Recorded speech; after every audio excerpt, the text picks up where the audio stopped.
Setiap hari Minggu, Nasifa memanfaatkan libur dengan mengikuti kelas paket C di Sekolah Indonesia Singapura. Tak seperti tahun-tahun lalu, kelas ini kini nyaris penuh oleh pembantu rumah tangga atau PRT yang ingin mendapat ijazah SMA. Sebagai murid tertua di kelas ini, Nasifa tidak pernah merasa malu. Memang bukan untuk beralih profesi dari PRT, tapi ijazah baginya bukan hanya selembar kertas. Bagi saya itu pendidikan itu lebih penting, walaupun usia kita udah lanjut. Cuman sekarang usia saya udah 36. Tapi bagi saya pendidikan itu tidak mengenal batas usia. Karena kita walaupun sekarang nggak bisa menjadi seorang PNS atau apa, yang penting untuk anak kita selanjutnya, generasi penerus. Menurut Nasifa yang juga sempat bekerja di Malaysia, ia bisa bersekolah karena sejak Januari tahun ini ada aturan yang mewajibkan para majikan memberi libur minimal sehari dalam sepekan kepada PRT. Itu kalau lebih malunya kita memang perlu ke Singapura daripada ke Malaysia, karena di Malaysia itu undang-undang kerjanya belum secara hukum nggak ada off day, nggak ada apa, mungkin bisa membuat kita stres. Selain kejar paket C, Pusat Pendidikan dan Pelatihan PRT juga menyediakan berbagai kursus bagi para PRT. Komputer misalnya. Juga kursus menjahit mulai tingkat dasar hingga mahir. Bahkan bagi yang ingin meraih gelar sarjana, PRT bisa memilih universitas terbuka. Terus Singapura itu ternyata aman. Kita bebas tapi aman gitu, kita pada mengenal. Akhirnya saya mengenal sekolah Indonesia ini. Terus mengenal ada universitas terbuka. Saya pun mengambil UT gitu ya, kuliah di sini, ngambil jurusan akuntansi. Alhamdulillah untuk sekarang udah mau selesai. Lagi mau susun karya ilmiah. Mulai November tahun lalu, pemerintah Indonesia telah menetapkan aturan baru, yakni gaji minimal dan hak libur bagi PRT. Kini gaji PRT Indonesia minimal $450 Singapura.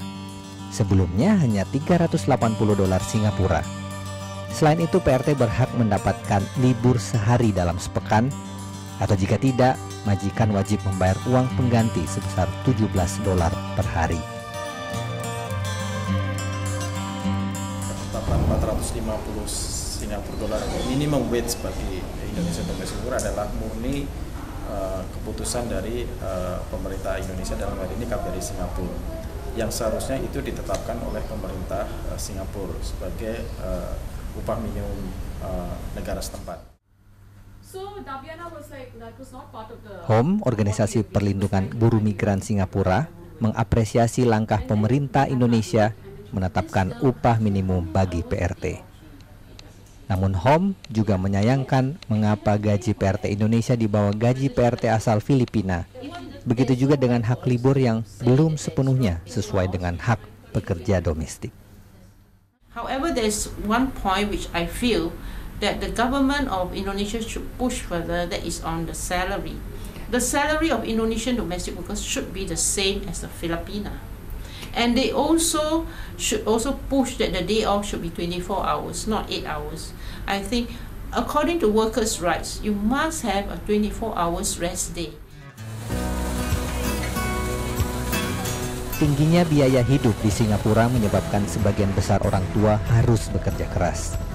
Karena itu, kebutuhan pembantu rumah tangga juga terus meningkat untuk membantu membersihkan rumah, mengurus anak atau mengurus warga usia lanjut yang semakin dominan.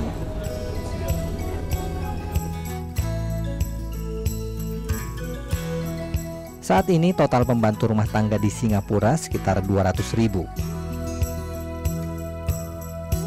Sebagian besar berasal dari Indonesia, yaitu sekitar 120.000 orang.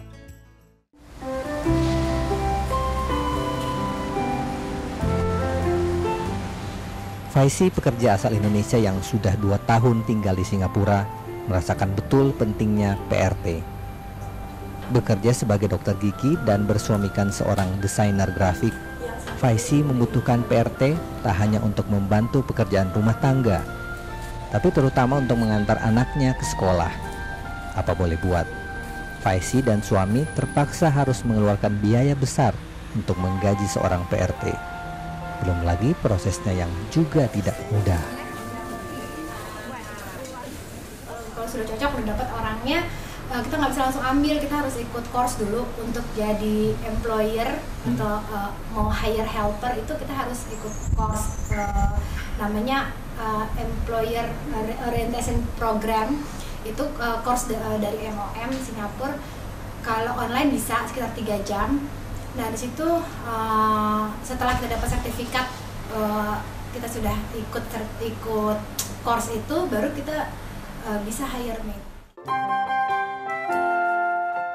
Pada sistem lama rekrutmen PRT, majikan harus membayar 400 hingga 600 dolar Singapura atau sekitar 3.100.000 hingga 4.600.000 rupiah.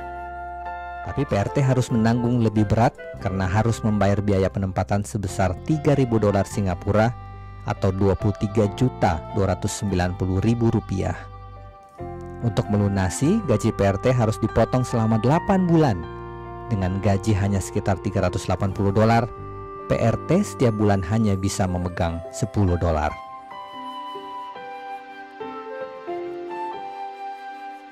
Sistem baru lebih meringankan bagi PRT, sebab majikan harus membayar 1.200 hingga 1.600 dolar atau sekitar 9.300.000 hingga 12.400.000 rupiah. Sedangkan PRT hanya membayar 800 hingga 1.600 dolar yang juga bisa dicicil selama 8 bulan. Dengan gaji yang naik menjadi 450 dolar, PRT setidaknya bisa menerima 250 dolar setiap bulan. Walau jauh lebih mahal dibandingkan di Indonesia, Faisi mengacungkan jempol untuk urusan perlindungan PRT di Singapura. Perlindungannya untuk Singapura itu sangat bagus sekali, karena hak-hak mereka itu jelas. Jadi mereka tuh sangat dilindungi lah oleh negara ini, gitu. Jadi untuk helper kita, contohnya dari Indonesia itu bagus lah karena mereka tuh aturannya jelas, gitu. Pekerjaan mereka misalnya waktu istirahat mereka aja itu ada tertera, itu minimal 9 jam misalnya. Jadi dia harus istirahat sekian jam. Lalu misalnya mereka sekarang punya hak off dalam 1 minggu 1 hari. Gitu. Jadi sebulan itu 4 hari gitu.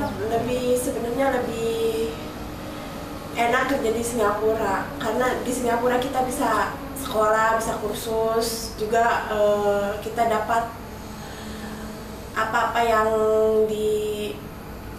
kewajiban kita dapat gitu, dipenuhi sama majikan, sama di sini juga kita dapat perlindungan dari MOM gitu kan. Sebagian besar PRT di Singapura merasa senang bekerja di Singapura. Namun tak berarti tak ada masalah. Di penampungan KBRI di Chatsworth Road ada puluhan PRT bermasalah. Namun hanya sebagian kecil akibat ulah majikan. Ratna PRT asal Indramayu misalnya, telah 3 bulan berada di penampungan setelah dianiaya majikannya. Akibat tindakan itu, majikan Ratna terancam harus membayar denda 2.000 dolar Singapura. Kini Ratna mengisi waktu dengan bekerja sebagai staf administrasi penampungan PRT. Tiap hari dipukul, ditonjok ininya, di sini tonjok, bibirnya sampai berdarah, dijambak, dipukul sama sandal, bak. Terus terakhir dipukul sama gantungan, tak tak tak. Nasib Ida Royani, PRT asal Banyuwangi, juga tidak seberuntung seperti banyak PRT lainnya. Kerja 2 tahun, ia tak pernah menerima gaji. Ia pun memutuskan pulang ke kampung, jerah bekerja di Singapura. Gaji saya sama dia diturunin dari 400 jadi 100 dolar. Tapi dia nggak berikan pada saya. Selama 2 tahun itu yang Mbak terima apa? Nggak ada sama sekali. 1 sen pun tak ada terima. Jadi saya hanya disuruh sign. Jadi disuruh dia kan ada tulisan pembelian kebutuhan saya gitu ya, yang dia tulis semua di resi situ, tapi tidak diberikan sama sekali.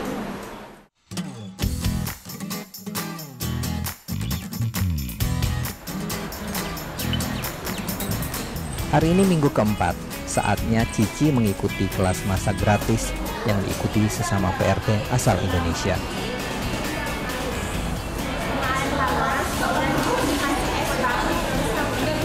Sudah sebulan sejak Cici pindah bekerja di kawasan Serangon, ia mengikuti kursus bahasa Inggris dan memasak. Kursus masak kali ini adalah cara membuat bihun goreng.